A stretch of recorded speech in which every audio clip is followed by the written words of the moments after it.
Hello, hello, hello, hello. How are we doing, ladies and gentlemen? Welcome, welcome, welcome. Let me switch over to this camera, actually.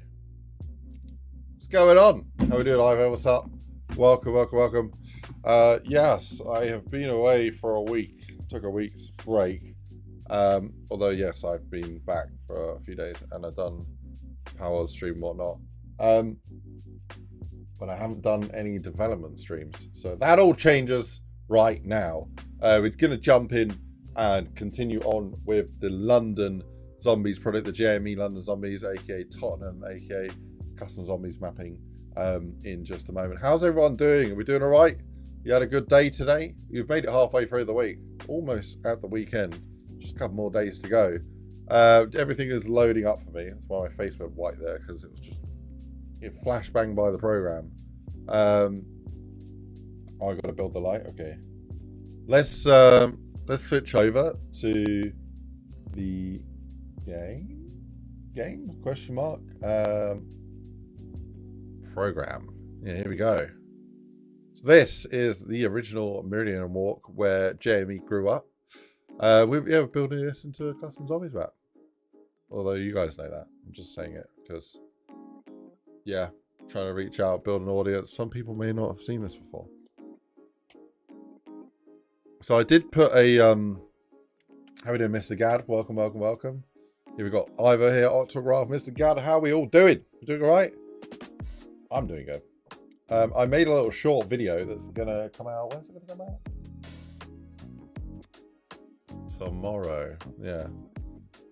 Which just shows a little snippet of that's not when I play. I paused. Okay, yeah, I'll show you here.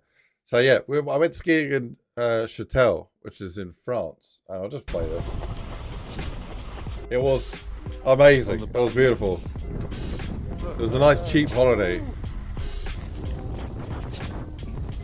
because we drove there. We split the bill 4 ways for the drive. And because we drove, it was cheaper.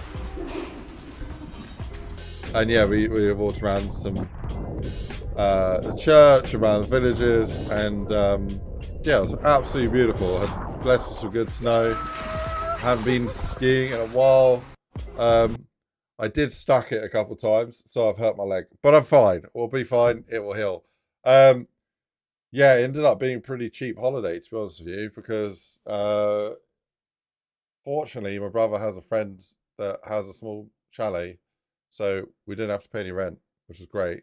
And then we split the car bill, which is the fuel, 4 ways, and so it worked out pretty cheap.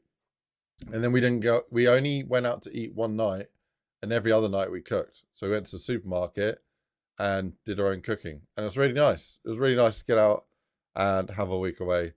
Very privileged and you know, fortunate to be able to do that. But yeah, usually it would cost a lot more. But yeah, now I feel refreshed. I feel good. I have the holiday blues a little bit. I kind of wish that I didn't have to come back and work and I could just stay out and just, you know, you forget how nice. Well, I mean, you forget how. What was I trying to say? Yeah, I think it'd be nice, wouldn't it, if we didn't have to work, if no one had to work and you could just spend money and do stuff. Oh man, how the rich live. Yes, music back on. It was absolutely lovely. Yeah, there's some things were expensive, so yeah, I didn't completely indulge. But yeah, I spent most days skiing, pushed myself to go skiing every day, and yeah, stacked it spectacularly a few times, like 2 memorable crashes. Yeah, you forget how much freedom you have whilst at a PC.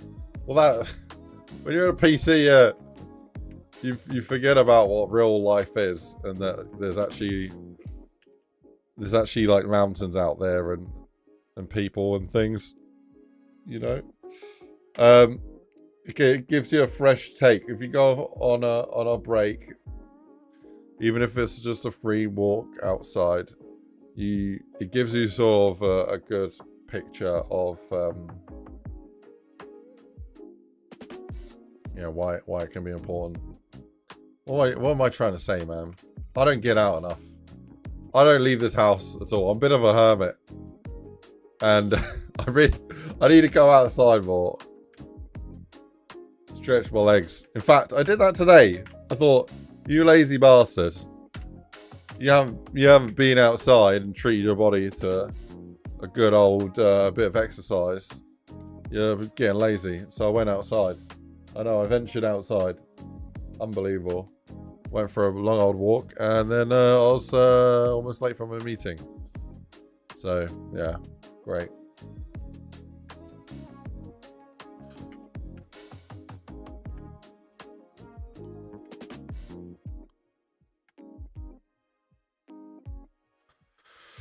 Right, yeah, more grime out here is good. TD3, how are we doing? Welcome. Yeah, it's quite easy to get carried away with just sticking at a PC, man. Yeah. It's important to get out there. I was actually looking at running groups today, like maybe doing something a little bit sorry, a little bit healthier, because yeah, I probably should do that, to be honest.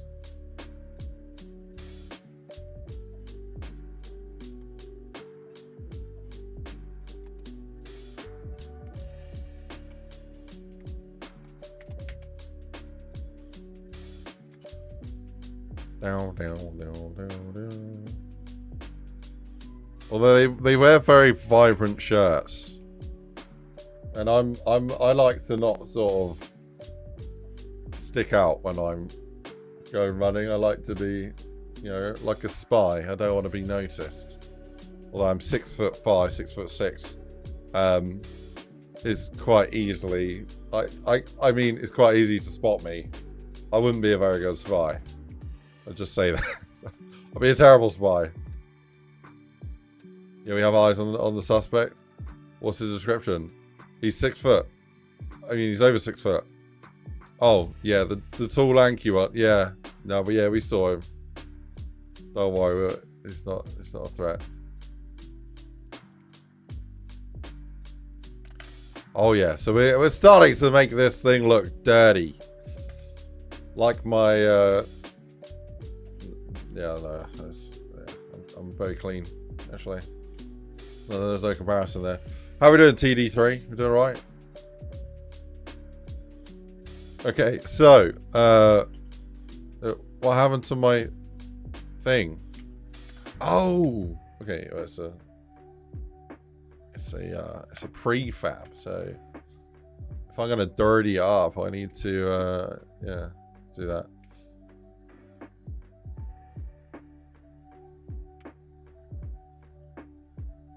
Okay, well, with this one, is there any point dirtying that side up? Probably not. Players aren't going to see it. So,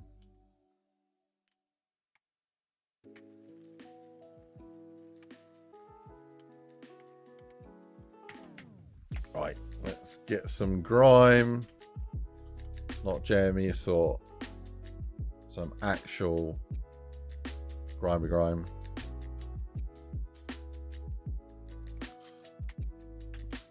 Right, let's get some vines up in here. Up in... I think you could do something cool with some vines here.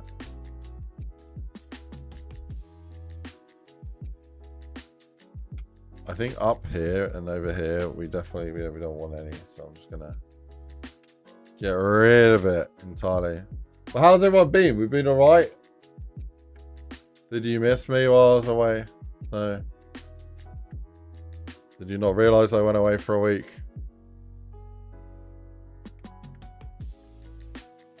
Not streaming or like doing any YouTube stuff for a week has really thrown my schedules out the window.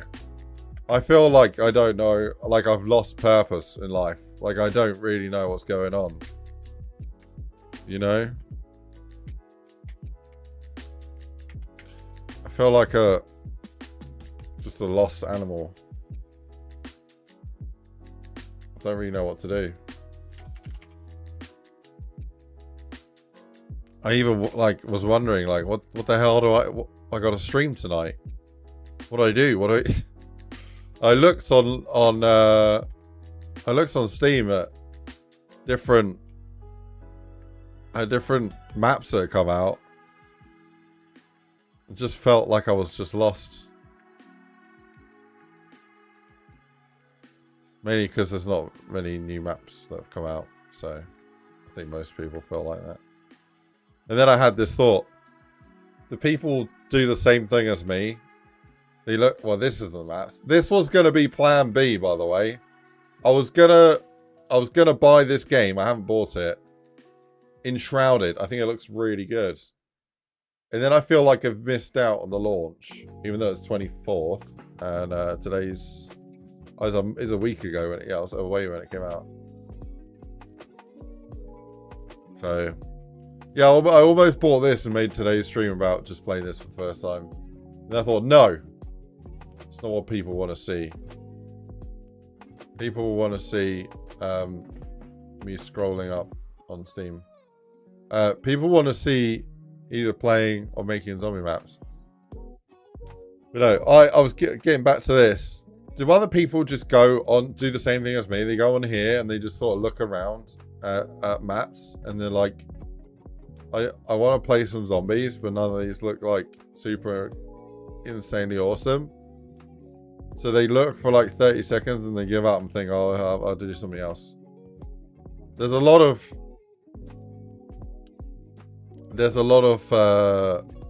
very basic maps that don't look very good, where you're just like, yeah, I don't know. We're sort of missing some juicy, amazing maps that are released. Where are they? Where are all the good mappers at? Maybe this is really awful and harsh for me to say, but yeah, I feel like we haven't had a good map in a while. But yeah, maybe it's me. Maybe I'm just not seeing them. Maybe I'm staring at a great map right in the face, but I'm not seeing it. Oh, what's this one here? This one looks kind of cool, to be honest. I haven't seen this one before. What have I missed? Like, what came out in the last couple of weeks? Why is the ceiling so low?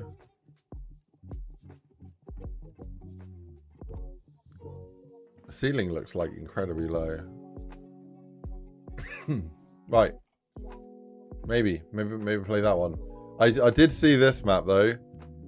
So this is a Minecraft map that's just come out by Fromage. Fromez, same thing.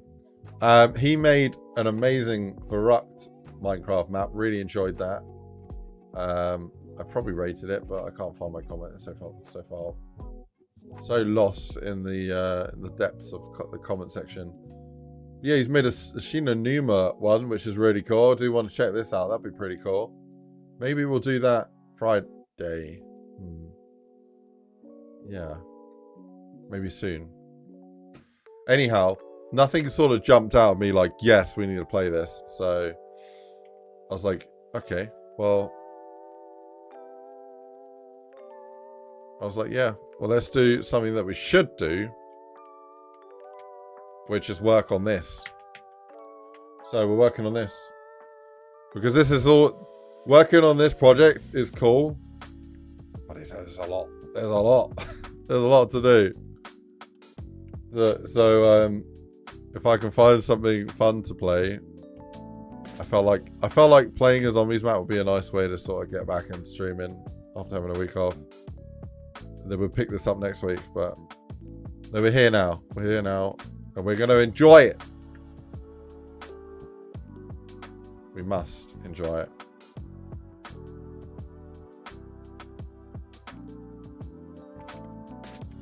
Dan Jenkins, what's going on, man? Technically legal, actually look decent. What's that? What is technically illegal?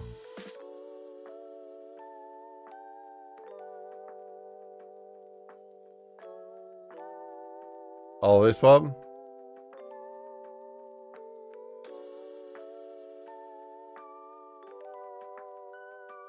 Yeah. I don't know, maybe, yeah, maybe. One comment saying it's badly optimized and then the map makers is blaming the player when the player had a 2060. I used to make maps on a 970, so I think this is a cop-out comment. I think you should always make your maps optimized, and that if you haven't, then it's your fault. Don't blame the player. Don't blame the game. I mean, the game is not super optimized, but that's still a bad take, because I can make really high detailed maps hyper performant, you know? Like, this map has got like a bajillion times more detail than his map, and like it runs at 400 frames per second, so it's definitely on the map maker.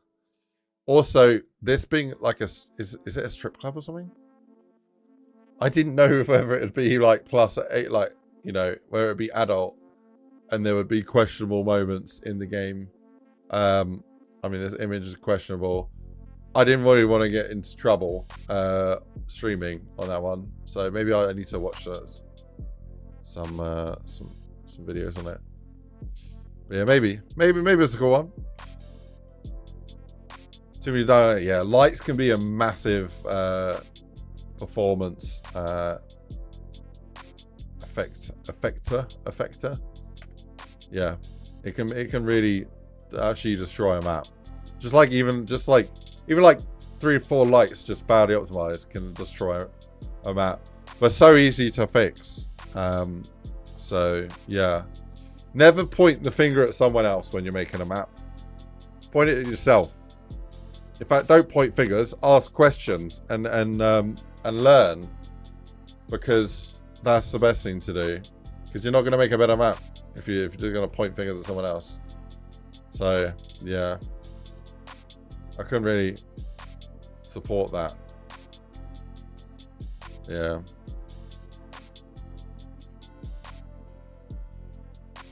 Maybe actually, yeah, maybe the map not super streaming. Yeah, probably. I'm not too sure. Don't know. Dan Jacobs. Let's get a thing in the wrong one. This one.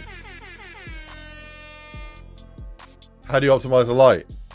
Well, so here's the thing. With lights, like this light here is a normal light, but if I go here and I enable volumetric, now it uses even more.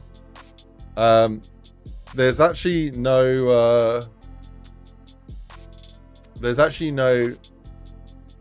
like volumetric fog set up, so you're not going to see it fully here. I mean, I can change this to a spot. You're still not going to see it. Maybe if I put it on like 22. Oh yeah, now you can see the volumetric. So what some people do is they will crank up the volumetric intensity. Boom. That basically has turned this light into a 4 times or more than 4 times, because I don't think it's linear. It's basically made this light like insanely badly performing, really bad. So if you've got like, if the map maker has these all over the place, you know, it's really bad. And if we add on top of that, like if the map maker has with the radius, for example, if the radius is like 500, like up here they look the same. This light and this light look the same, right? No. This light has not been optimized. When you are setting the radius of a light, you want to set it as low as possible. So right here, when you have it come out, you actually want to have it basically where it affects. So you see right here, I'm adjusting this radius and it's making the ground brighter and darker. Sometimes map makers will place this in a certain way so they don't want it too bright, so they will have it a little bit higher or something, like, and then they'll like crank up all the other settings. They just be super unoptimized. So you got to make sure all of the radiuses are as small as possible, you got to make sure that the volume intensity is like left stock if you can, and then just to change the fog itself, because that really messes with the performance. And also the FOV outer, there's like a million settings that are gonna really mess up with the optimization. Volumetrics are quite heavy, so whenever you're using volumetric lights, you want to make sure that the lights are hyper optimized. Another one that people miss as well is culling. So like if we are over here, it's still doing all that calculation, even though it's just this tiny little thing on your screen. It's still doing all that calculation. So what you want to do is you want to have these culling, these radiuses set up. So like if I set that to 1600 and this to 800, you see how when I go away from it, it turns off. So it only happens when I'm near it. I think I did those the wrong way around. One sec. Let me put this to here and then this one to here. Yeah. But yeah, they want to change this out. So going to do 400 and 800. You see how the light sort of comes on and then now it's on. So now when I'm away from this light, it's not using any resources because it's off.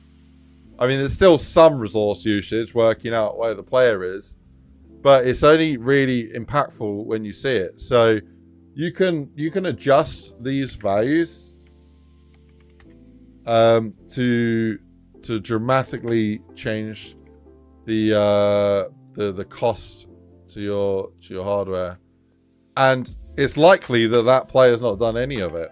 Sorry, that map maker's not done any of it. So yeah, ideally you want to have your lights sort of die off as early as possible.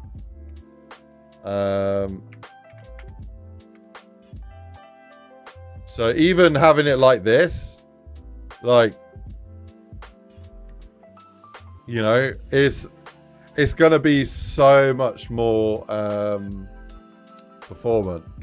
But yeah, you can, performance can be applied in a million different ways, and just blaming it on the game and the person or the person's hardware is just really bad at it, because no, it's inexperience that usually creates those problems. Is this patch here?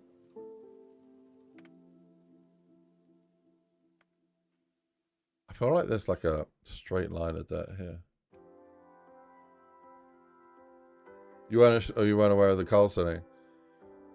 Yeah, I mean that's one of the biggest ones. Definitely watch a whole bunch of tutorials for that.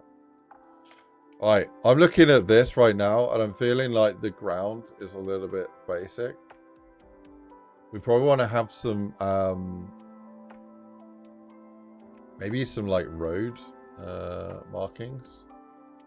Like these ones here, I think might be quite good.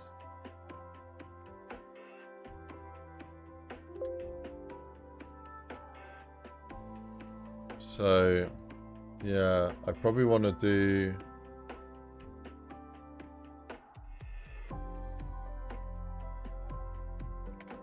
like this. These sound quite cheap. Volume decals. Yeah, I don't mind volume decals. I just have a lot more control over using flat patches, and there's no real need to use a volume decal if you can do what you need to do with a patch. But volume decals are very handy when something's not even. So yeah, I use them all the time when it's on a surface that's uneven. But when the surface is even, it's no point.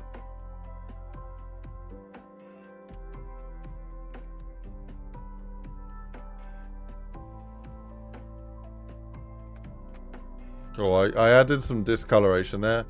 It kind of fades the color material a little bit, so I don't really like it, so I might have to change that. Also impacts this road paint. I do like how it has this reflection on it. Like this paint turned out pretty good. I wonder if I want this like this.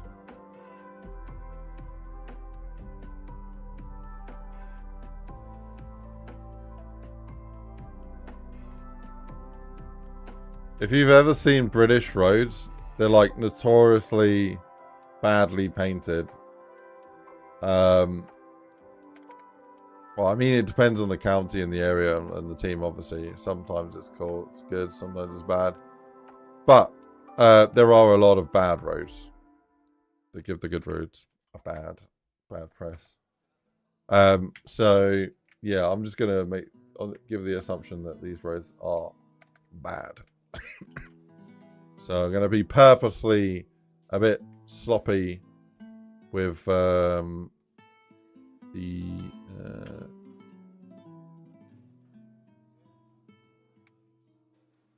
with the layout. Also this, yeah, that map was a little bit different, which is good. Cool. I might make these lines just a little bit longer. I don't know what the metrics are for the British roads, but we could also use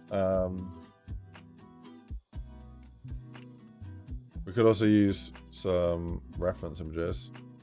So let's do that.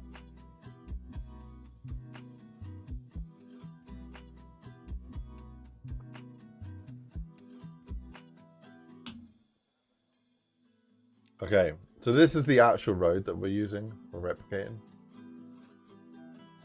And we can see we got lines for parking, but we don't have lines for the actual road itself. There's oil stains, there is other stains and debris. We've got grime in between the paving stones. We got skid marks, and we got other sort of scrapes as well. We got discoloration where the surface may have been resurfaced in the middle at some point. So we got a different color of salt. It's asphalt. How do you say asphalt? Asphalt. Asphalt. I think it's asphalt. Different color asphalt, and then general like dirt and dust. But yeah, you can see a visual line here. This is where they've resurfaced it. They've dug it up and redone it. Slightly darker where it's newer. Asphalt. We got a squashed Pepsi can. Very good. I use that. But yeah, all of these little like usually completely unnoticeable things that our eyes just gloss over because we've seen it a million times are things that you need to think about when you're designing a level. You want to take every sort of imperfection and design it in so that your game is perfection, because perfection is imperfect and imperfection is perfection. It gets reversed. You want to have yeah, it's such a weird concept as well.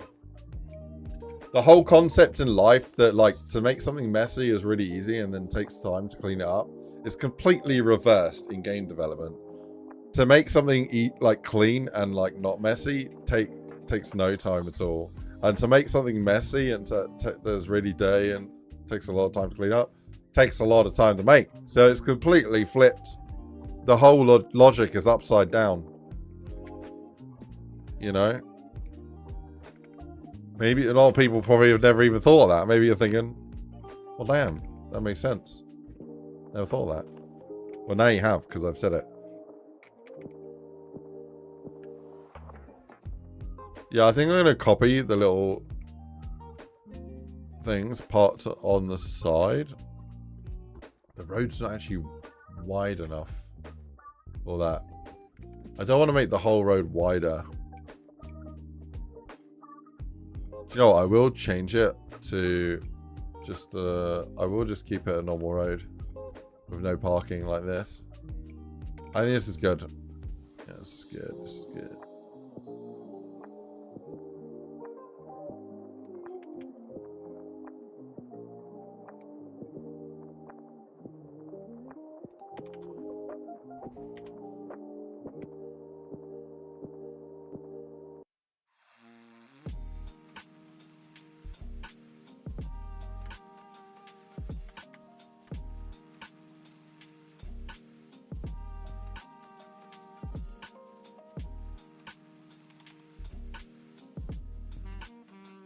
You can just about see it, so I'll leave that there. It's all in the little details. Alright, I'm gonna move you all the way down. All the way down the tunnel.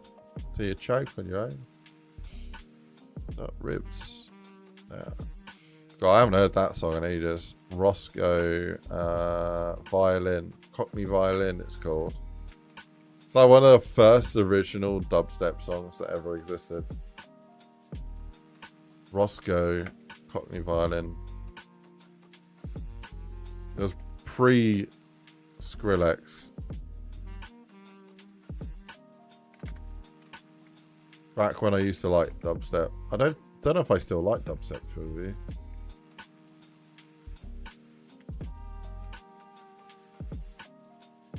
Getting too old for that. I'm sure I like dubstep like in a club. You know, have a little dance. But little boogie. But just to listen to, I don't know. I tend to listen to a lot more like chilled out stuff, like some good hip hop, some good rock, some good a bit of classical, man. I've always liked classical though. I think it's because it's used in a lot of films. You know, it sort of has like a good. It gives a lot of emotion and depth you don't get from other music, or less frequently.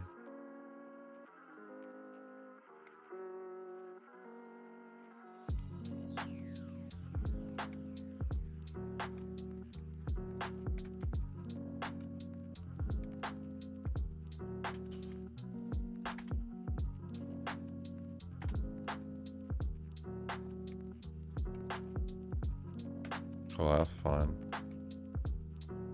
I don't actually need that model there. Players are never going to see that.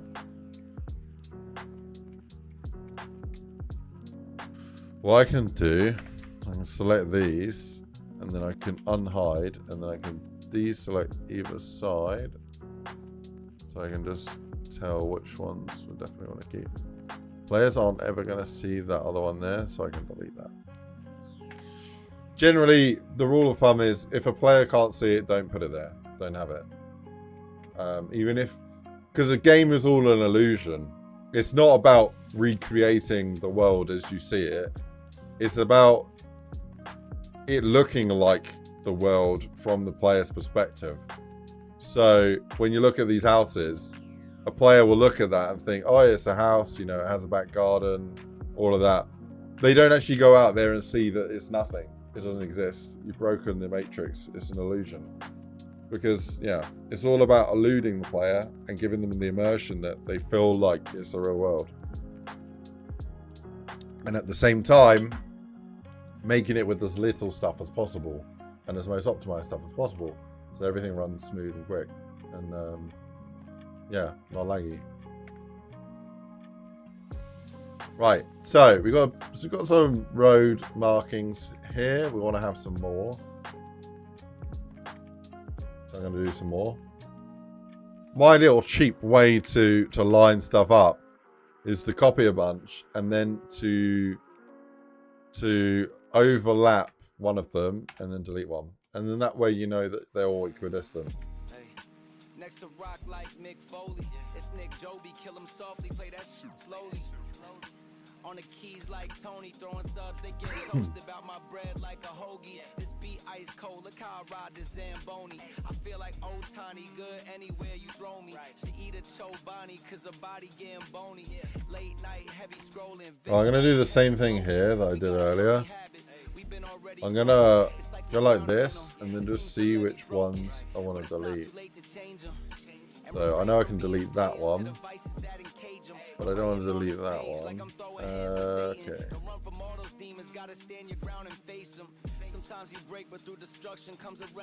Okay, so I want to delete the third one on the right.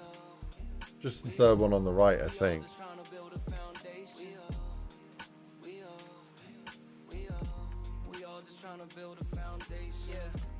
So I think, yeah, it's just that one. If I delete that. You've caught yourself way too concerned with invisible areas. Yeah, don't do that. Don't do that, man.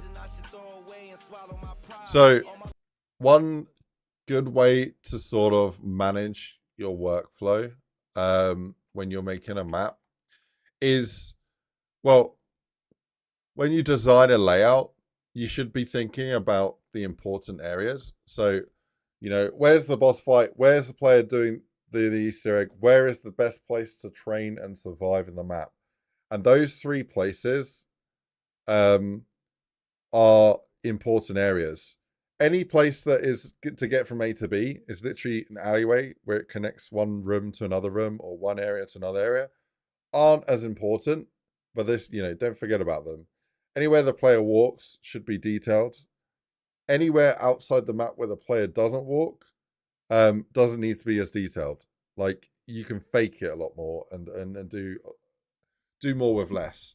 But anywhere that is an important area, you want to put more detail in, have more, you know, that's where you'd have your physics assets. They can shoot the things and react and stuff. Like, don't put a physics asset out in the vista somewhere, because people aren't going to be shooting that. You know, you want the physics assets to be in places like if we have an Easter egg in a skate park, you know, when you throw a grenade, will it make the skateboard roll off? Like, will there be railings that fall over and stuff? Like that sort of thing. Whereas, you know, if a railing is like out of bounds, like over here, we don't care if this railing could be like literally invulnerable. It doesn't matter because it's out of bounds. So you got to basically, in your points of interest, in your high value places, that's where you add more detail. That's where you have a limit. Like, you basically have at least 3 blends per surface is kind of my rule of thumb. And that's where you want to focus, because that's where the player's going to spend their time.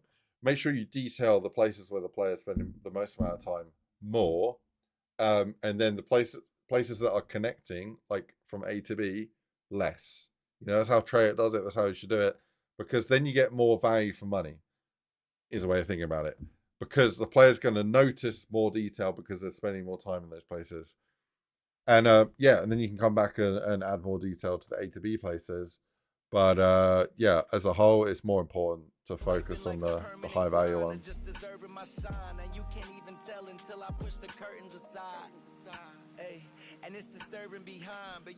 I feel like anytime I say something interesting, I should write down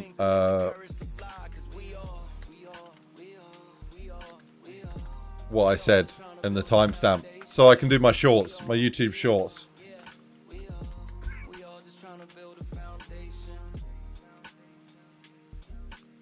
Okay. I need to make sure I'm recording at least 3 YouTube shorts every stream.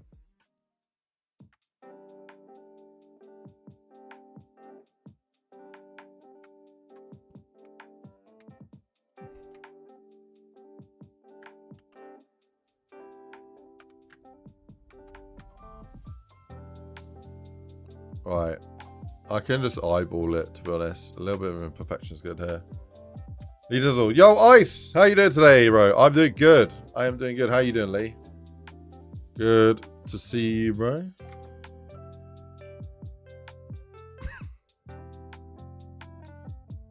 So I want that last one to be sort of where the road starts curving around. It looks like it starts curving there, so there's probably good. Cool. And then I probably want to grab this.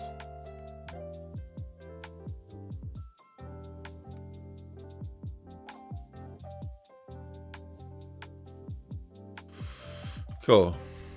I'm going to grab all of that and all of that. And I'll just probably hide that though. And we're focusing on the road markings here. So I want to connect those two. I'll probably do like a... I go like this.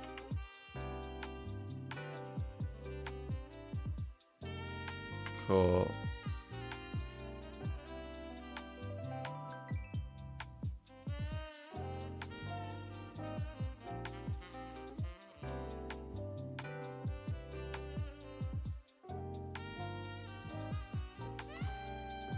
Yeah, I probably want to make combined things.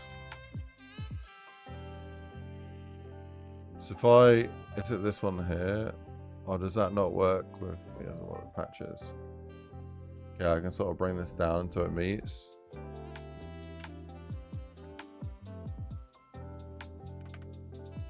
Yeah, looks good. I feel like maybe I want to bring this kind of like there. This is good. And probably do the same thing here as well. So I'm going to bring this down to here. And then with this guy.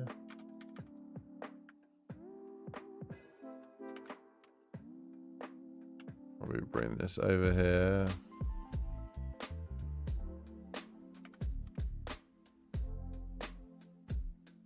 And then do a natural on there.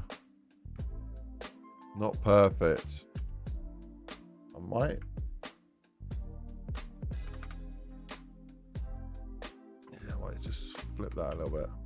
What happened to the Discord yesterday?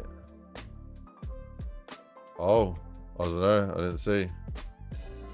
I didn't even see that.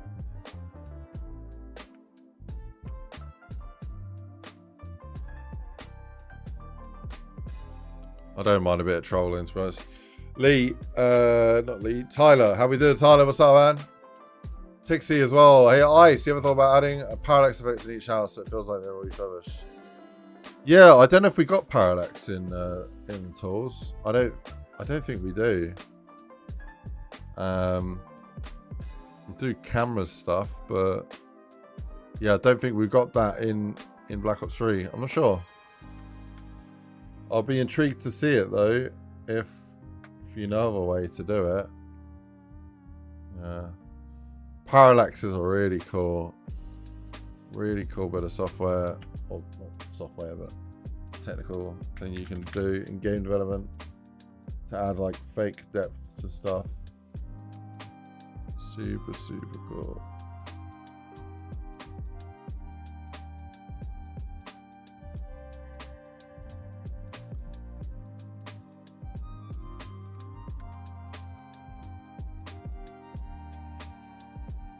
Really cool.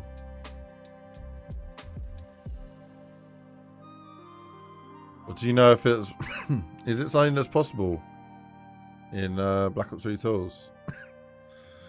I can't recall ever seeing it in Black Ops 3.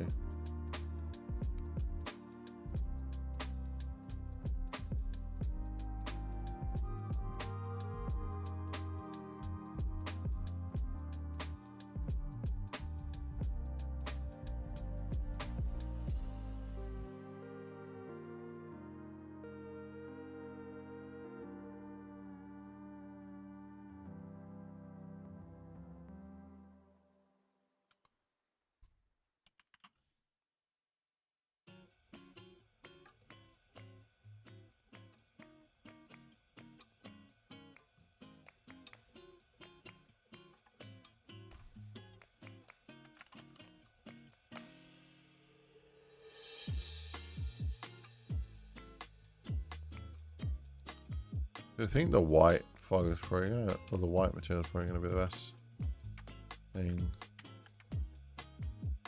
there. Could just change it to the door, to be honest, but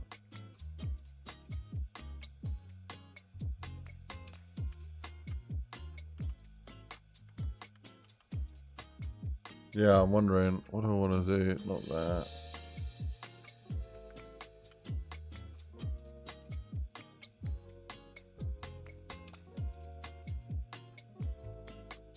Oh, what did I use here? Oh, this.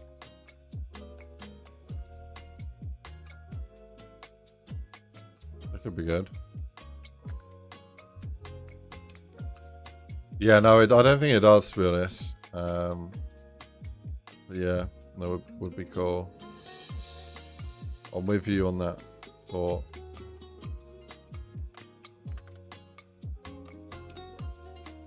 Represent.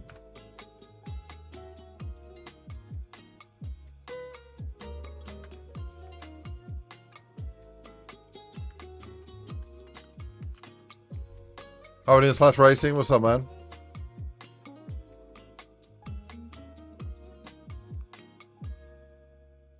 Alright, I'm gonna grab these two.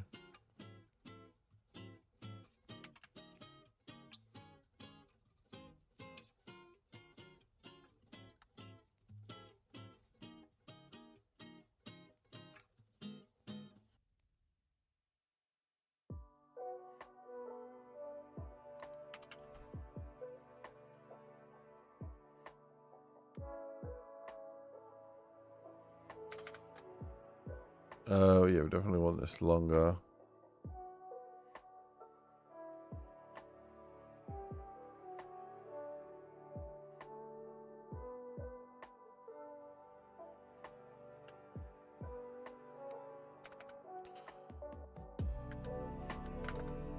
But yeah, I might get enshrouded, by the way.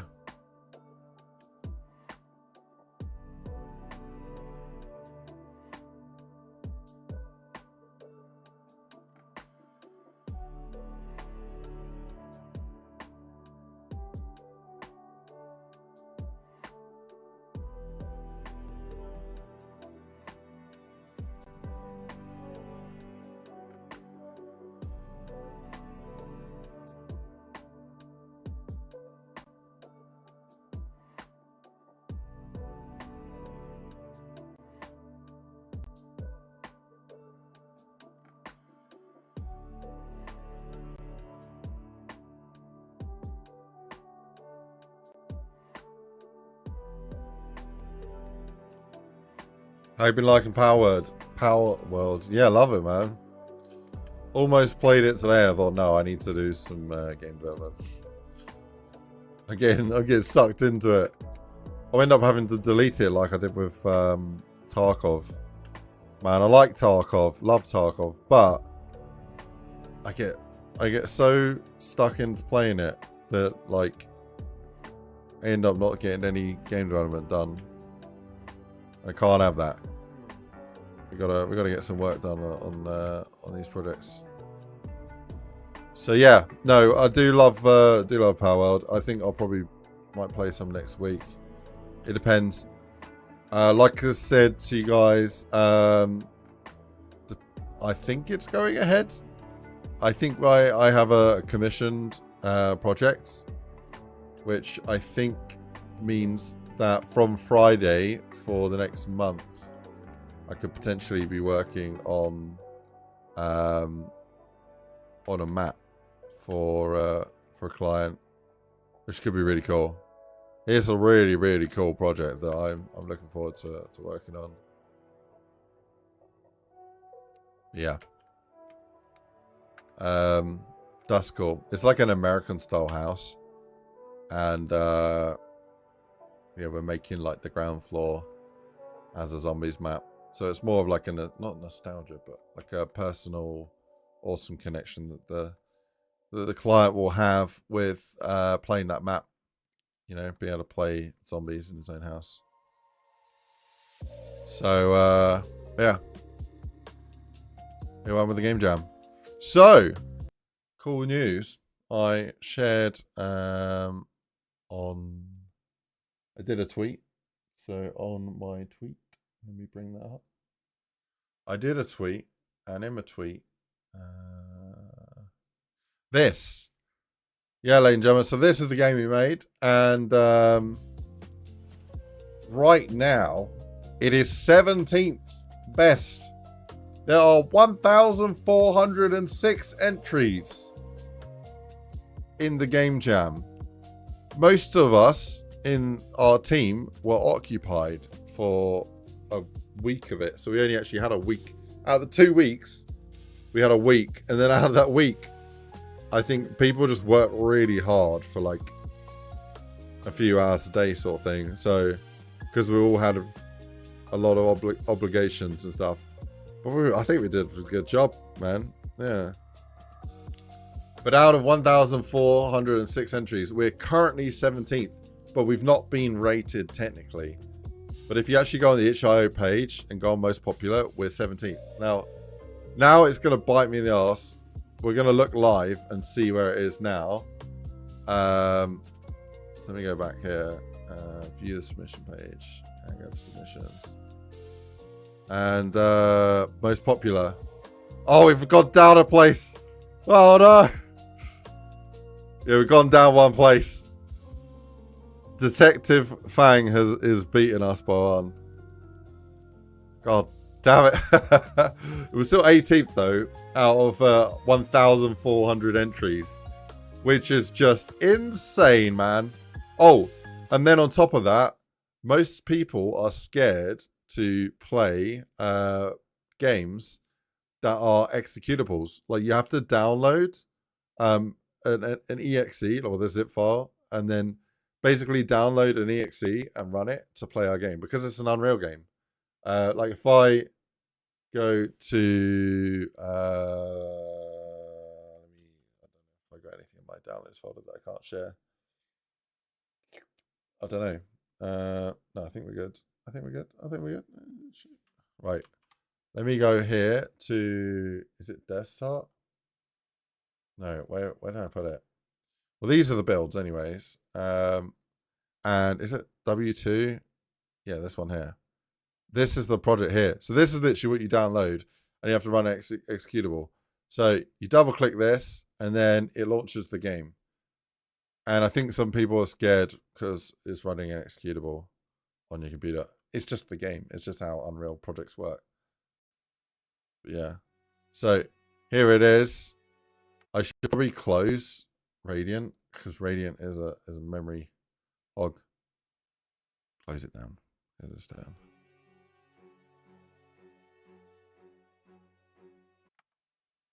How much stuff have I got open? That's probably good. Yeah, this is it here. So we've got settings. I don't know any other game that shipped with settings. Let's just say that. And then, look, it's me, project lead.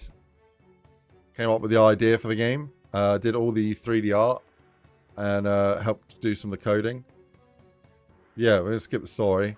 Jump straight into it. Here it is, ladies and gentlemen.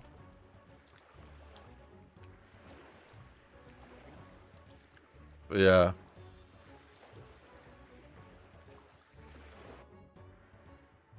Hey. Oh, is there no who broke? Why is there no pause menu? I thought we had a pause menu. Oop.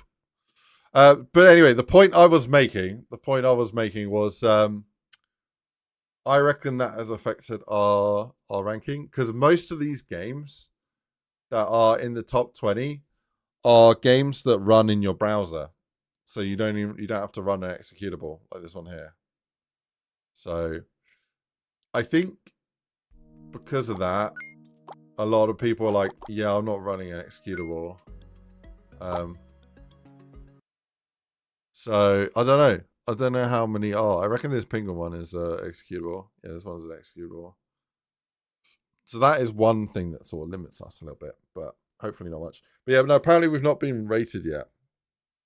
So this ranking, us being 18th out of 1,405, which is literally like the top 1%, I know, top 2%, is pretty awesome. Yeah. And some of these are really, really cool games. Really, really cool games. There's been so much talent and effort put into this whole contest. I really don't know where we're going to end up. I sort of feel like maybe some games are a little bit more rounded, but not as complex. And then other games are more complex, but not as well rounded and not as complete. So I don't really know. It's all going to depend on what judges think. Yeah. So this was actually 1,408 entries, I believe. And it looks like 3 projects have been deleted or withdrawn. I don't know why. What would have caused it? We also released ours as a Linux build as well. And we are the top 3rd Linux build in the world, ladies and gentlemen. Woo! Yeah, but nobody cares about Linux. So yeah, let's go back on Windows. No, on Windows. Oh wait. Oh, Windows. We're 1, 2, 3, 4. Well, we're 13th. 13th out of 1,405. That's crazy. Yeah, no, this is platform specific things. If I get rid of the platform specificality, it's probably not a word, filter, then yeah, we are 18th right now in terms of the amount of downloads and interactions. So yeah, I can't wait to see who actually rates our game, because it could be Ludwig. I mean, there's a 1 in 21 chance that Ludwig will play our game. So it's looking pretty good. Yeah. Hopefully Ludwig does play it, because that'll be awesome. Actually, no. Wait, how many judges are there? There's 10 judges. There's a 1 in 10 chance that Ludwig will play our game. I don't know who any of the other ones are. No offense, don't know you. Sorry. But yes, that I'm hoping Ludwig plays it. So I watched Ludwig's streams and videos. But yeah, this is a really cool game, by the way. This Feasting Ferrets. I'll be surprised. I reckon Feasting Ferrets might win, to be honest with you. Like, it's a very cool game. It's basically Overcooked, but with ferrets. So, yeah. I mean, look. Yes. Anyhow, yeah, you can download and play our game for free, and you can write a comment as well. I put a link in the chat there, or just go to go to the pirate HIO Jam Pirate. Basically, that's what you need to go to, the Pirate Jam, and yeah. Oh, random! It just showed up here. That's pretty cool. Yeah, most popular. I didn't realize that for Linux we're 3rd best in the world. That's pretty cool. And then for Windows we are 13th. Yeah, very, very cool. Be a non-platform specific. It's pretty cool. Right. So enough of that. Resume El Musico.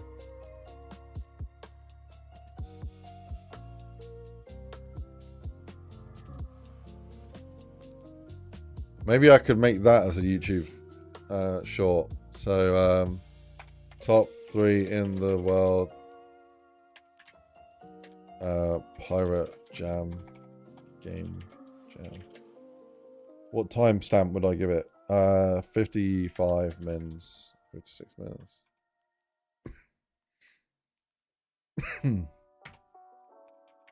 So I'm just going to plus 50.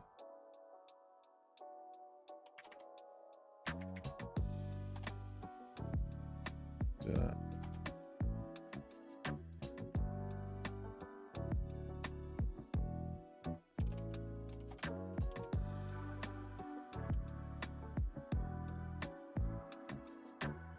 I was going to say, promote the game, tell people to download and play it.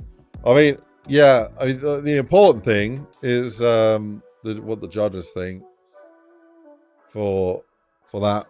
There's no real need to promote it, but it is quite cool to get feed. Like, I really like getting the feedback and seeing what people think about it. I think we did well for the limited amount of time that we put into it. I'm gonna bake lights because it's completely ruined at the minute.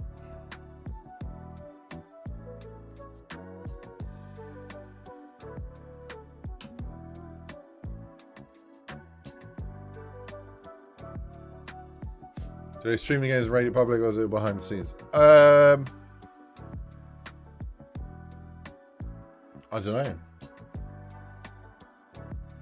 don't know.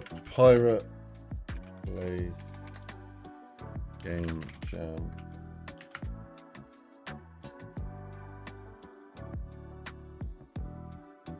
Yeah, I've not seen.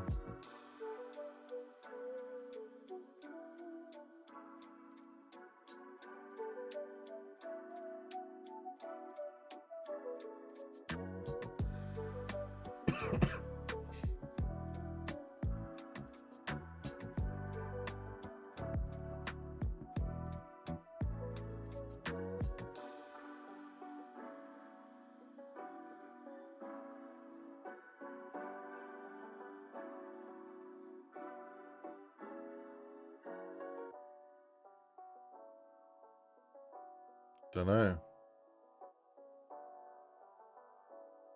Fast-paced game. Where does it say that?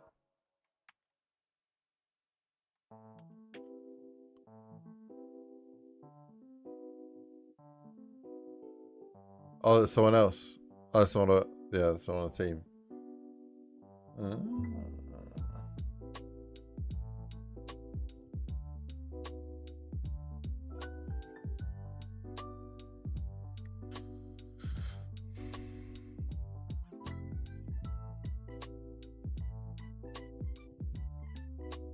Screenshots.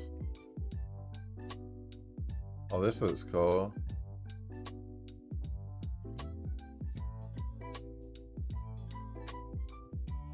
We really should have capitalized on this and like made sure we put out posts for every single one of these.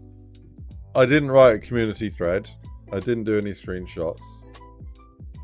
I don't know what self-promotion fee. I think it's an automated thing. We didn't build it for the browser or Mac or Android. But yeah.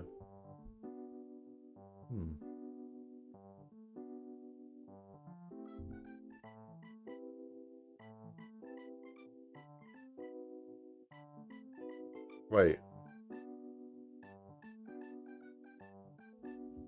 have we gone up? Whoa.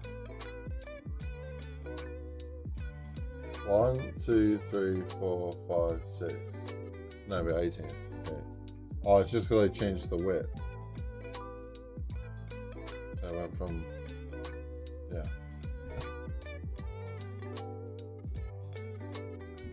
Yeah. But 18th is cool.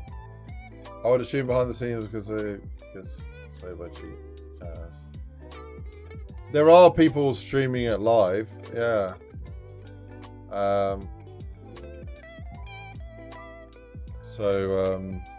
What's his name?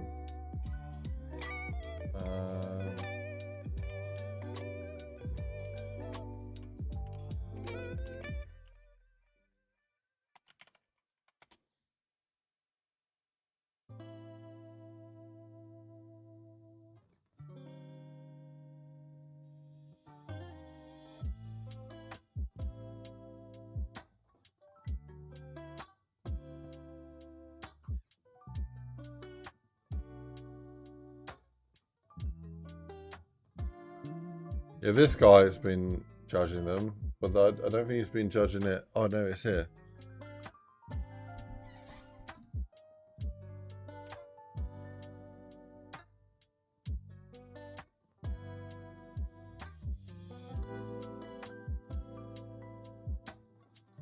Yeah, I don't think he's played our game.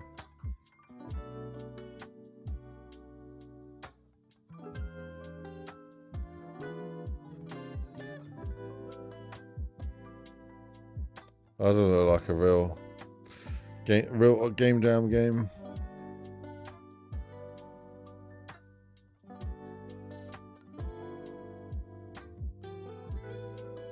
Oh, so they get to judge it on playability, theme, cleverness, artistic style.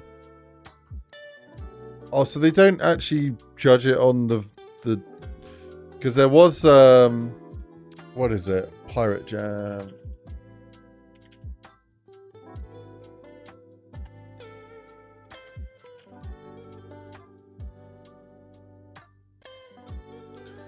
So it said here voting criteria. Okay, no, it does. Yeah, it's the same ones.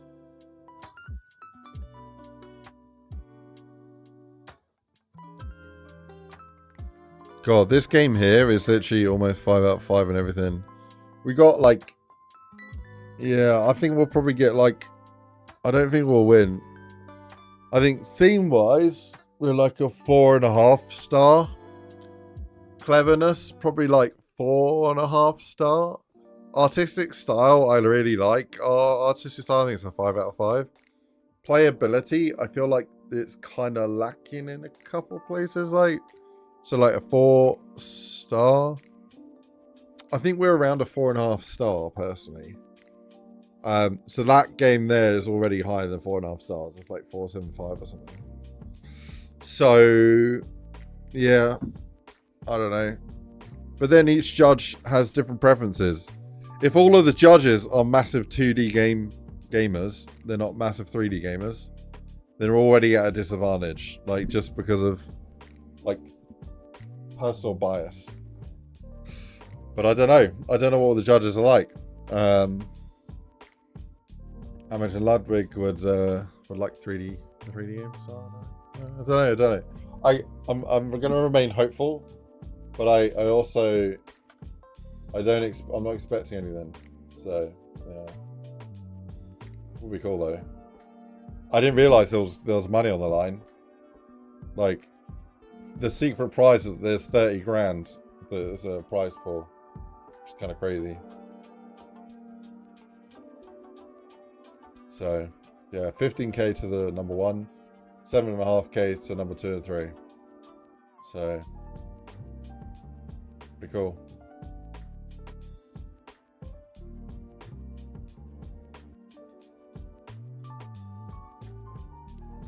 Right, yeah, we've got some of the road these things, the road lines.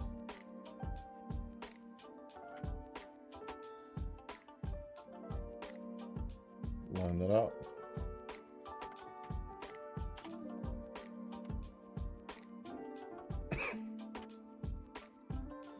Get some more.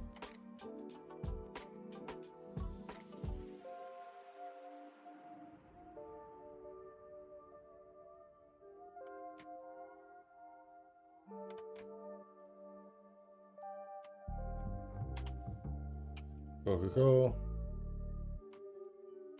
Yeah, we've had a bit of dirt in places. Oh, that's an FX. And got the road markings in, starting to add more. Probably want to do some tarmac discoloration things. So, what have we got in the old asphalt?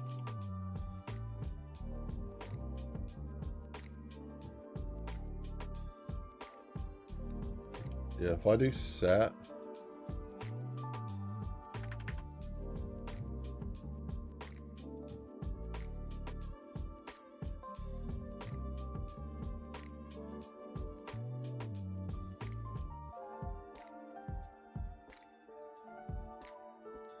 I gotta kind of use this sparingly, because how does that look like over the top of the marking? Fine. I gotta kind of use this sparingly because it will look too repetitive if I use it in a few places.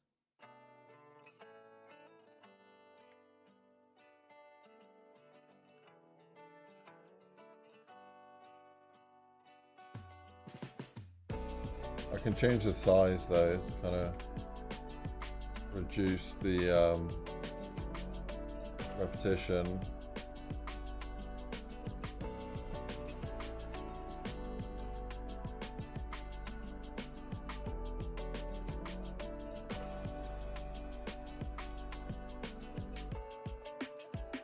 Yeah, for me it's about the experience and having some fun.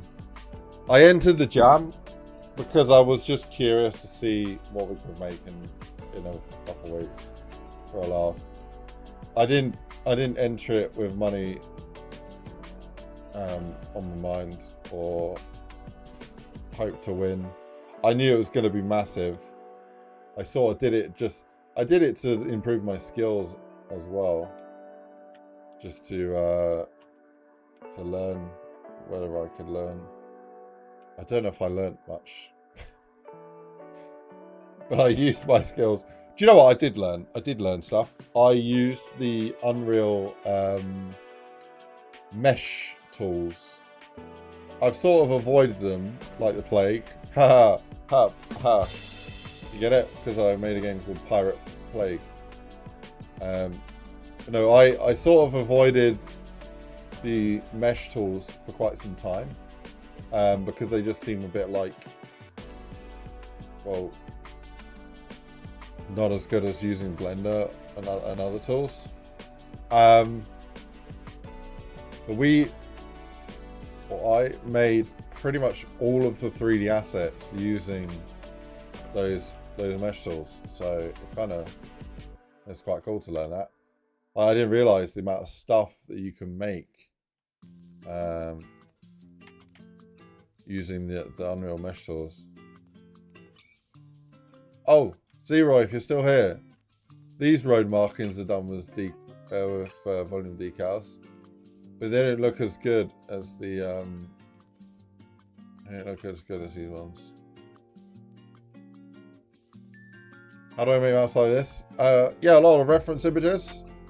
Do a lot of stuff from just winging it. But yeah, no, reference images are definitely the way to go. Oh.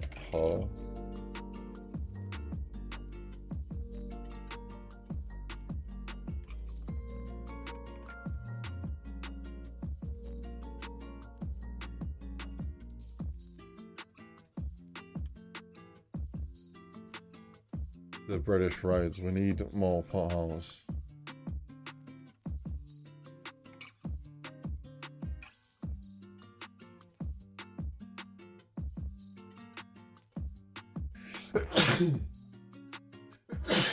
Oh, pardon me. You're doing the best map out there. Make it out there. I appreciate it, man. I think there are people. I think there's some better maps than what I've made.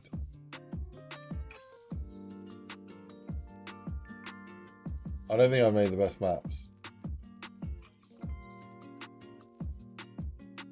Challenge maps. I'll be arrogant and say I've made my favorite challenge maps to play. But I haven't made like the best story maps, no. Yeah, Leviathan was incredible. Wanted was incredible. There's some really good maps out there. Yeah, but I like my challenge maps, and I like challenge maps. So I mean, that's why I made them the way I did, because I like to play zombies, and so I'll make something how I'd assume. How I'd want to play it, basically, and how I assume a lot of people would want to play it. Do you know what? Whenever I'm making something, I make it for myself. I don't think about other people, what other people would want. I just think about what I would like and what would be the coolest thing to play. And that ends up being what people like. So, yeah. So yeah, whenever I'm making a zombies map, I don't think about what you guys think or want. I think entirely about what I want to see, what I want in a map, and what I think would be really cool. And it just so happens that that's pretty much the same thing that most people want. I guess I have a good eye for what people enjoy. But yeah, I just recorded that for a YouTube short. That's why I pretty much repeated myself. I'm not going crazy, because I know I said half of that like twice, but I thought I'd have to say it again because of a YouTube short. Right.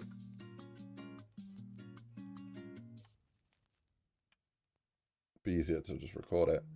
Let me just part of that I want to reuse.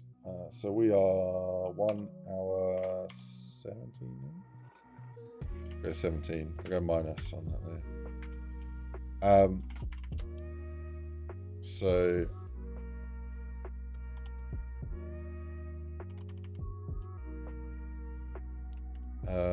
make what I want. Well, we got 3 shorts. That's the goal. The goal is always record 3 shorts per stream.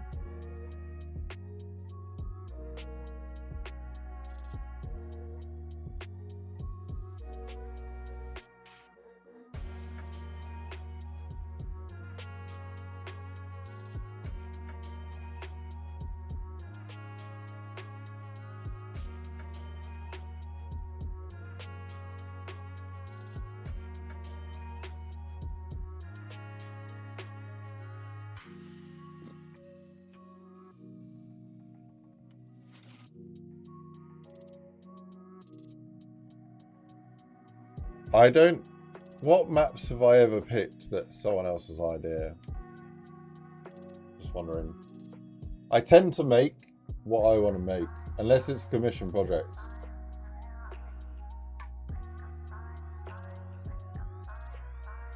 Like the Sidemen project was a commission project. I've got a new commission project that I'll be working on from Friday, which is a commission project.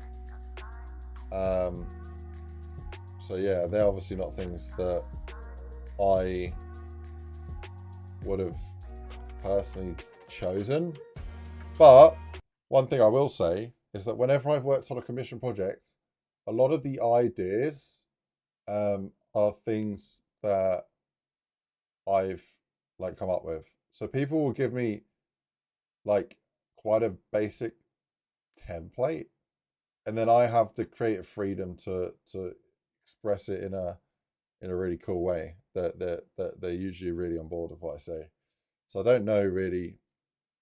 I can't think of many times that I've done something a way that someone else has said.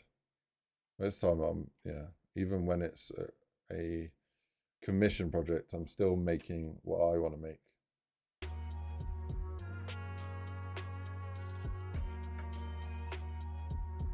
On 19.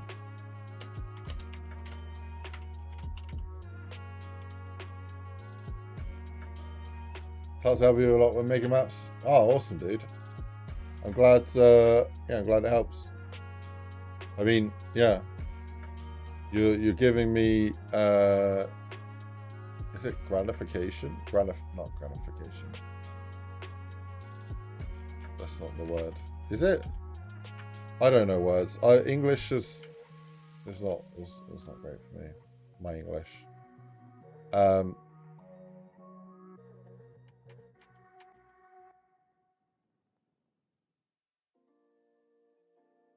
I guess what I'm trying to say. I'm glad you're getting some good use out of it. Right, this grill in this ambulance. What happened there, man? Where did that go?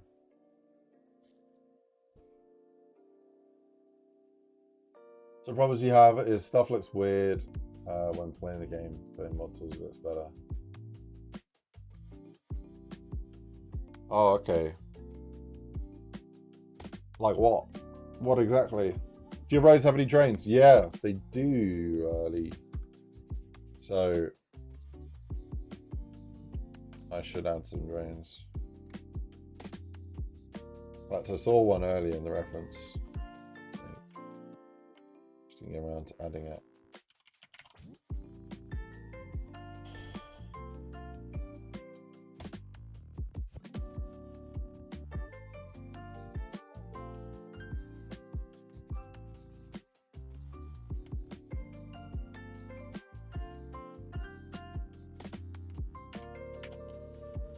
Why is that not showing?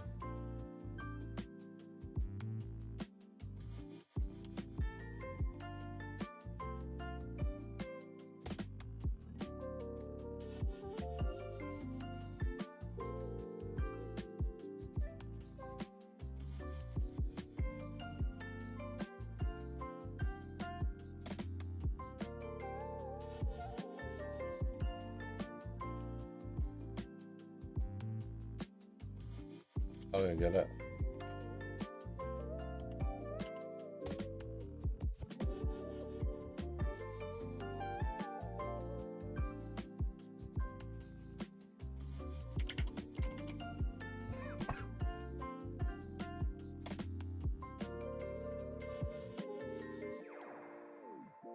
Could it be like an alpha thing? Does it need full alpha?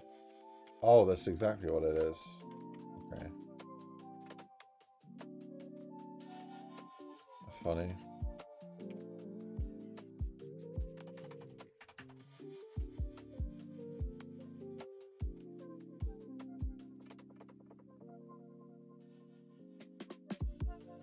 We don't generally... I don't know of many places we have manholes. We don't really... I'm sure they are in London more though. It's more of a US thing, manholes. I guess we have sewers, but there seem to be more drainage and stuff.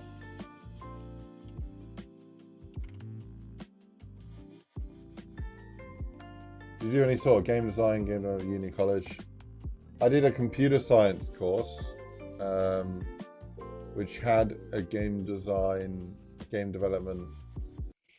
So I had a game development unit, which was like 1/14 or 1/20 of the degree. So it was like 5% basically of my overall degree. So 5% of my uni degree. Actually, that was in my college degree, not in my uni degree, my level 3. So, yeah, I don't think my actual uni degree had any game development in it. It had object-oriented programming, so a programming unit. So, a level 3, I had 5% was programming and 5% was game development. And then my uni degree, only 5%. Actually, there was less units, so 10% was programming. So, yeah, my uni degree was sort of, it was business, it was programming, it was all sorts of other stuff, all sorts of computer systems, networking, whatnot, security, yeah.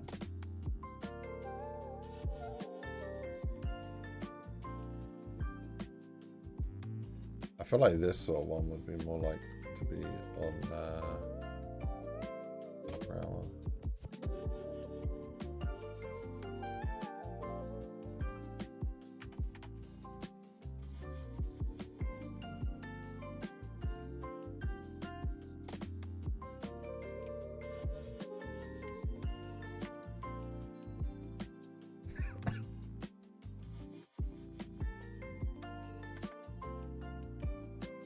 Could use these. It doesn't look like your typical British like drain. I should probably make my own, to be honest. Can you extend the sound volume all that sound amount bigger? Yeah. You can do all of that. So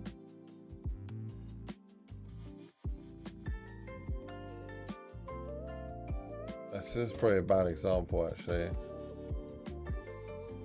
Yeah, mine's all over the place at the minute, so I wouldn't recommend doing what I've done.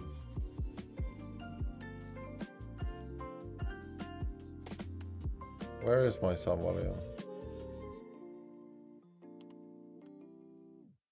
Oh, I extended mine like really big for images. Images. Yeah, mine's all over the place. With yeah, so generally,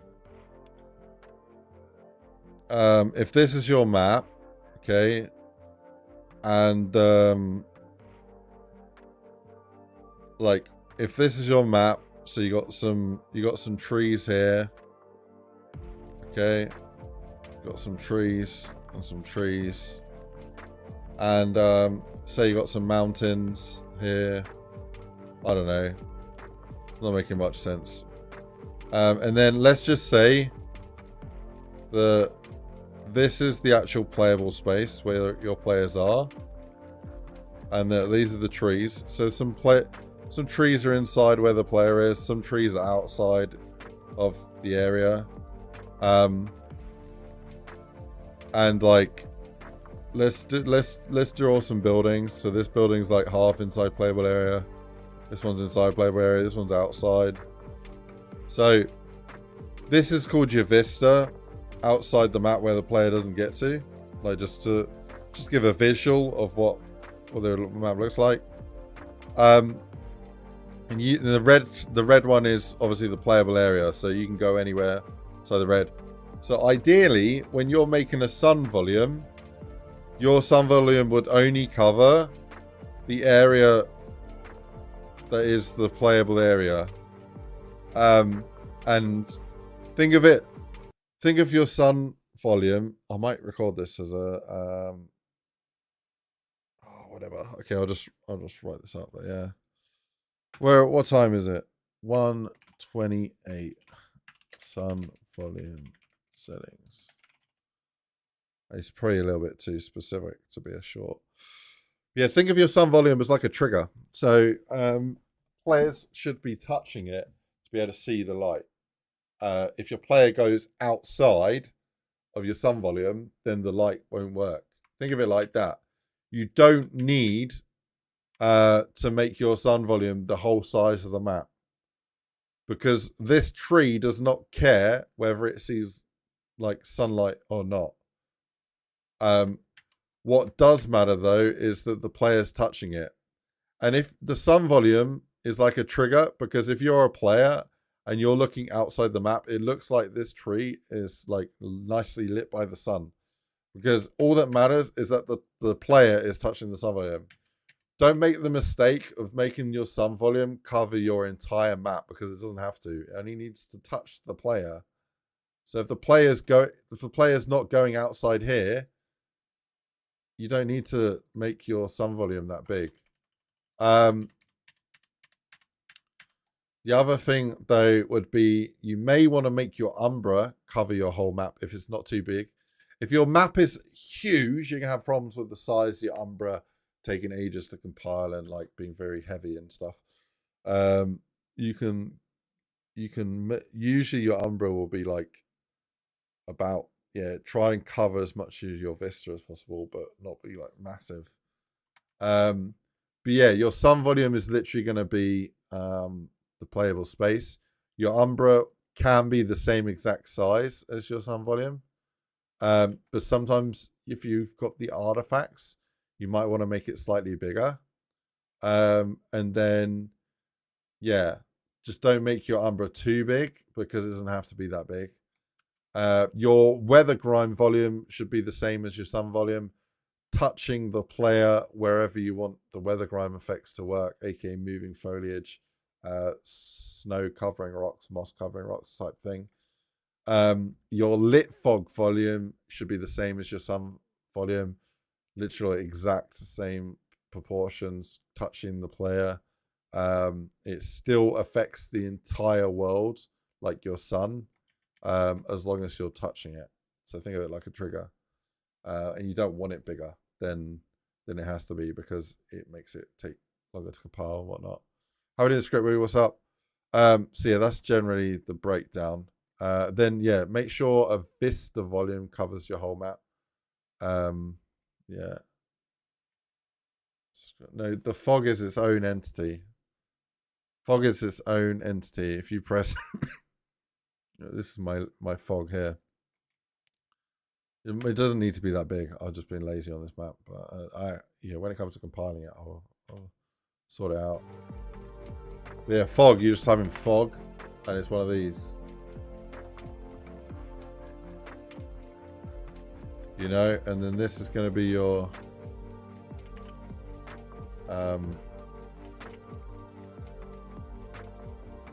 what it looks like.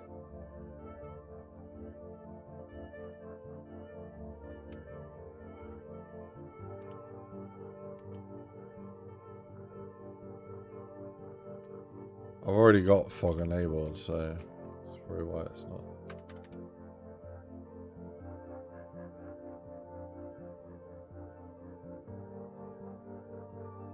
Too strong.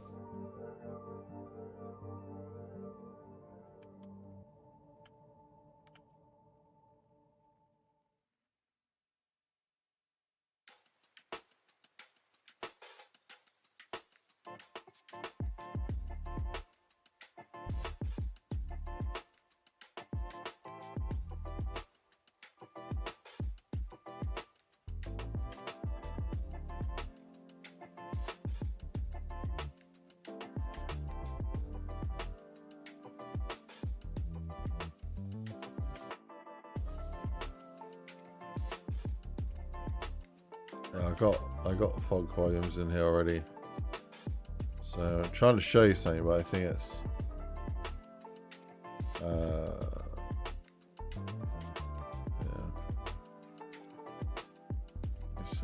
so like this.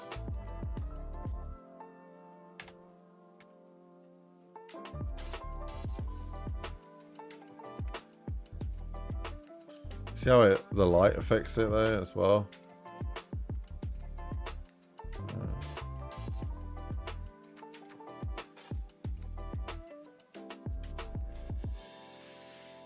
Yeah, you can generally have as many sun volumes as you like, but only one umbra.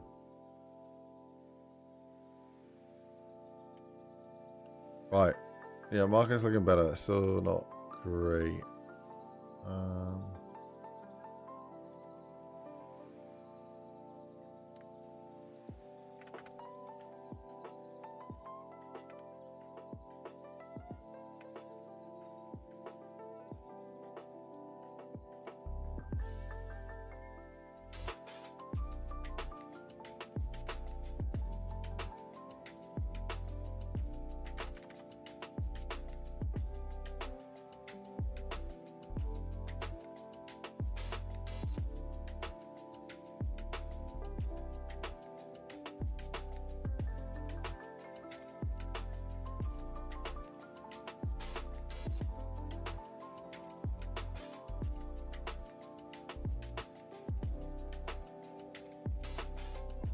Cool, I quite like that.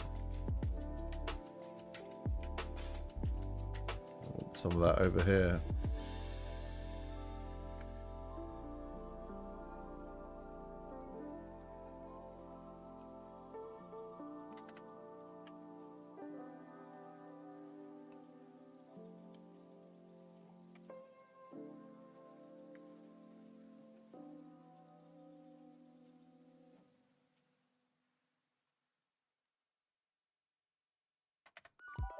Cool.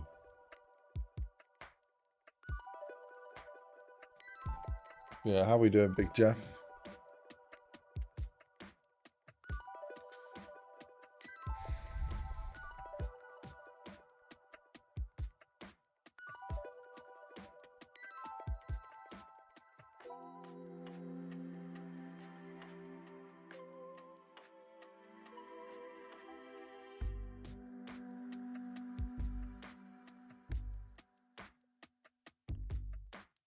So 18. And then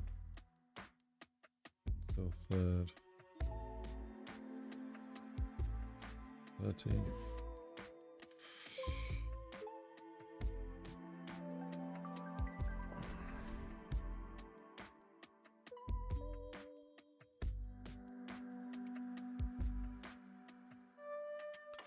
Cool. I still got. So we've done the market area. Sort of enough detail for now. I might move on to some other stuff and come back to it. I kind of want to start getting the Easter egg built in. So yeah, starting off here in Meridian Walk. Do you need a little bit of detail in places here? We got this tunnel, which is blocked off by default, and you need to get a shovel to excavate it. There's the house that we need to finish building. Got a basic layout down for the house. Some yeah, we did the tunnel not too long ago. So it's just sort of a covered up area. You excavate and then get into tunnel. It's got some temporary lighting in here at the moment, and it's like a collapsed house. I need to make the house look like the house is sort of broken and collapsed a bit more. At the moment it's just sort of like a house sat on top of a collapsed tunnel. Might make the tunnel look collapsed in places as well. It's very basic. It's nothing crazy. But yeah, so got the house to do. Got outside here as well. I don't know, Moncho. Got the clothing store as well. Gonna need some more detailing. But yeah, essentially it's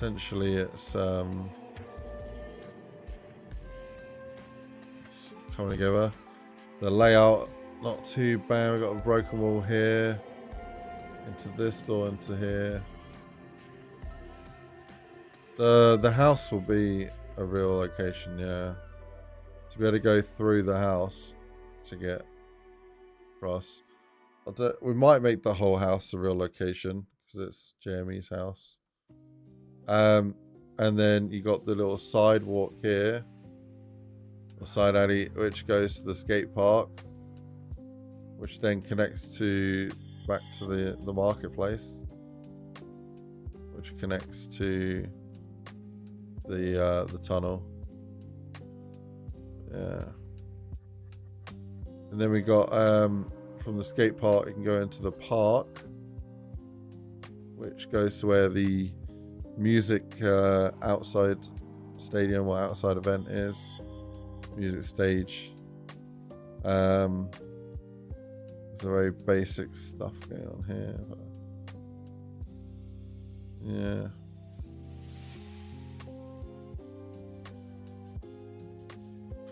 So there's that.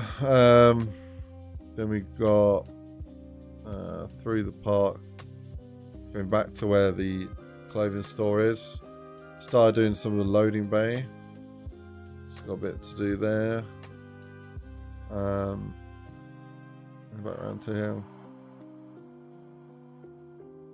So everything's sort of being slowly brought up and having more done bit by bit.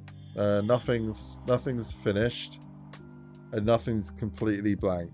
We just got a lot more detailing to add.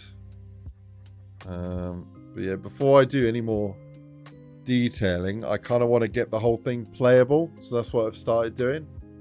So you can see I've started breaking out the map into zones. So yeah, the zoning, I've started doing that. And then get some basic spawners working.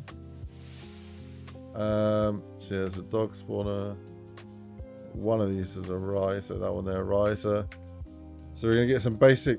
So I basically want to have it so we got all the doors, we've got zombies spawning in, and I can start play testing, and start adding in the Easter egg, because I don't want to like completely detail the map and then do the Easter egg. I want to sort of work on the Easter egg now, because that might dictate some of the design. But yeah, it's coming together. It's coming together. It's a very ambitious project for one person. Like the level of detail and the depth of it as well. It's not a simple survival map or a simple challenge map. It's a story, full Easter egg, full experience. So yeah, and then the level of detail is quite high. So it will be.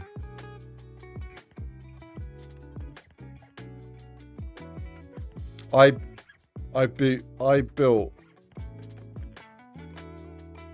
built this entire house. Yeah. I mean, the window is replicated. And sections are kind of replicated, like these windows are replicated. But there's a lot of custom stuff as well. Like if you look at these houses, and then you look at these houses, like they're different. These ones have these upper bits up here. Yeah. And I made all of it. Made every little bit that you see. And yeah, then I convert them into models so they're more optimized.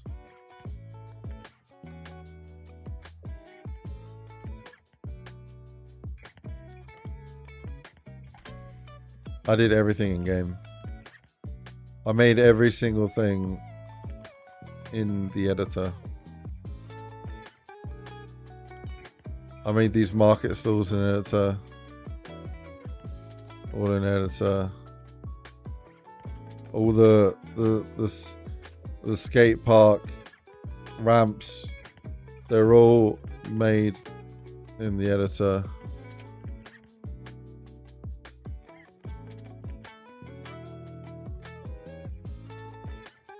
Yeah, it's all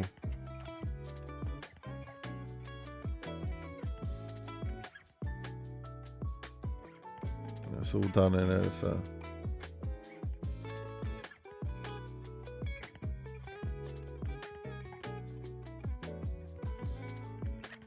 Like, the problem is that most of the tools most of the assets that are in the tools are American or like Middle East or fictional. There's like hardly any British assets. So when you're building like London and you don't realize how many things are custom, like aren't in the tools. Like these vehicles had to be ported in. This had to be ported in from another COD. This had to be like made, this fence. Like literally absolutely everything you see is not stock. It's either ported, made, or modified. I don't think there's one thing in this entire map that's actually stock. I made this. This is a custom material. This is a custom material. In fact, I think these vines might be stock. That's about the only thing. Ported, made, made the basketball hoop. Yeah, everything's custom, and that is why this map's taking 10 times longer. Because I could have made this map like and released it already, but it would have been some like hodgepodge, like sort of half-assed, not half-assed, but wouldn't be as good as it could have been. So I'm gonna make it as good as it can be. Because I want the map to feel British and I want it to feel and look and be like JME's like house and where he grew up and everything. If I made it using American assets, then it wouldn't look quite right in a lot of things. So yeah, I had to just make everything. So yep.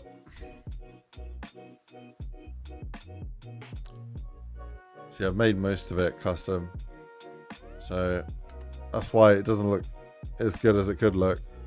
Like if I'm not a modeler, but I do what I have to do to get it done. Yeah. And at the same time, it's all optimized as well. And if you look at these, they're the lowest poly possible. These are instant meshes. Look at this, it's low poly. Yeah, it's as low as it can be.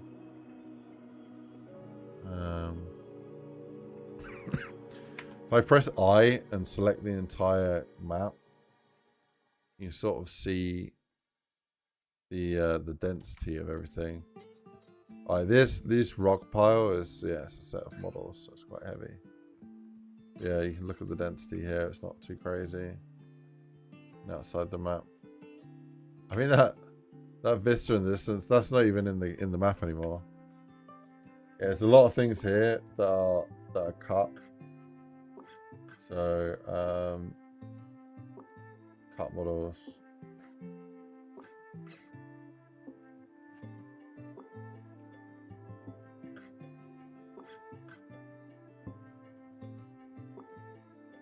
Don't compile. Yeah, originally I was going to have that, which is a London Vista.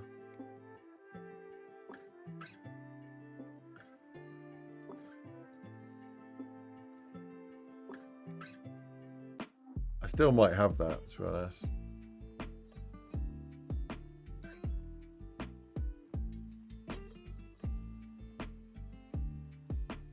But that's kind of why a lot of the density look quite high.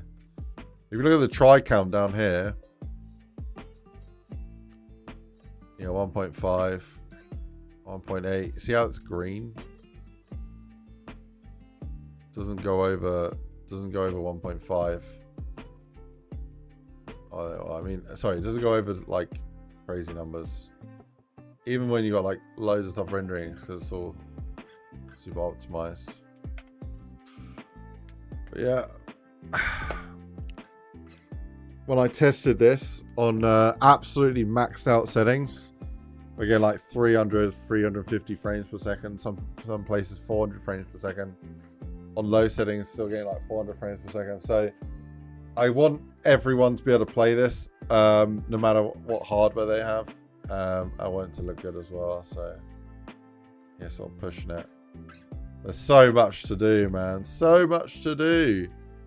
The Easter egg, the layout, the layout's pretty much finalized. We did do a review of the layout. We're going to do some changes, but yeah, most of the layout is finalized. We just need to just put in time and get more done. So that's what we're going to do.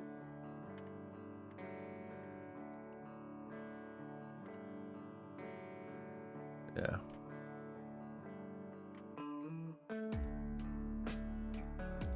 $19 million players on Power. Yeah, that's pretty wild.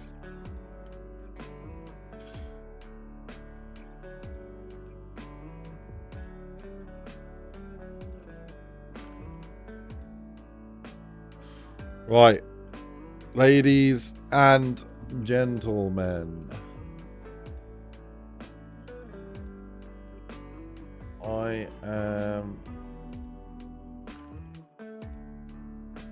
I'm gonna call it there. Easter egg. Yeah, I've got some loose plans for the Easter egg. Should be pretty cool. Yeah, thank you so much for joining me. Please hit that like button if you haven't yet. Hit it on the way out. Or if you, yeah, appreciate it. So, thanks for all the support. Thanks for all the good comments. Today's been really good. Yeah, I really enjoy talking to you guys, answering questions and whatnot. And thank you for all the nice feedback. I mean, it's a bit of a hog of a map. There's so much to do. It's a bit ugly looking in places, but I'll hopefully clean that up, round all the edges, and make something cool. But yeah, a lot more to do. Yeah. Sam Smith, appreciate you, man. Thank you. Yeah, get involved, bro. Get involved. Take it easy, K Gaming, Moncho, Tyler / D. Yeah, but no, we got an Easter egg planned. I want to get JME more involved as well. So yeah, I'll get the map in a playable state, and then we're gonna probably start building the Easter egg. So it'll be good.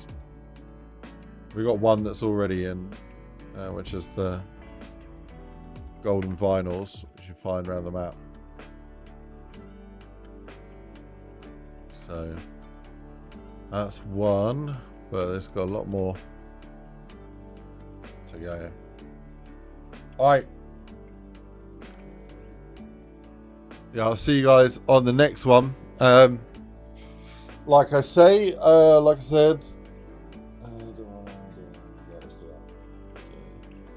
yeah, like I said, depending on whether or not this new commission project goes forward, from Friday, I might be working on a quick project. It'll be a 1 month turnaround. So, yeah. But yeah, a small commission, small budget commission thing. It should be quite cool, like an American house. It should be, yeah, be pretty cool. Excited for that. So hopefully that goes forward, and yeah, I don't see why I wouldn't. So yeah, I might see on that. If that does fall through, then I'll probably keep working on this or play some Power World or something. But yeah, I'll definitely be seeing you guys on Friday. Tomorrow as well. Yeah, I might be streaming tomorrow. I can't remember exactly. Yeah.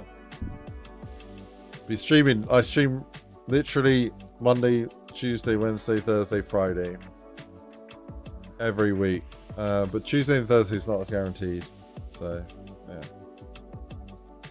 But yeah. What's going on? What's good? How we doing, Ben? I'm literally wrapping this up. So, sorry, bro. But hope you're good. And I'm good. And yeah, I'll see you guys. See you guys Friday, and see you tomorrow. I think I'll see you tomorrow. Yeah. Monday, Wednesday, Friday guaranteed. Tuesday, Thursdays more than likely. So yeah. See you later. Have a good night. Take care. Don't forget to smash like, subscribe, all the good stuff. And yeah, see you. Bye bye bye.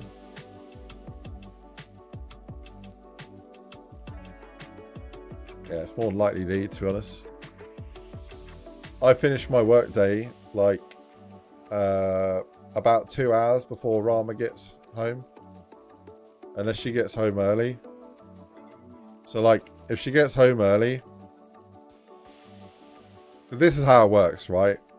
I have a relationship, so I got to make sure that I don't spend like all my time on a computer, because yeah, you can't really have a relationship if you don't actually see the other person. You need to look at the other human once in a while. So yeah, we have like an agenda. So agenda, is that the right word? Regime? No, a schedule. So Monday, Wednesday, Friday, without fail, guaranteed I'm streaming. Tuesday, Thursday is reserved to spend time with Rama. But the thing is, I finish work like usually 2 hours before she gets home, and then sometimes she's got work events. So I'm usually streaming on Tuesdays and Thursdays. But then sometimes she works from home, and sometimes she might get home early. So yeah, got to play it by ear, really. That's about it.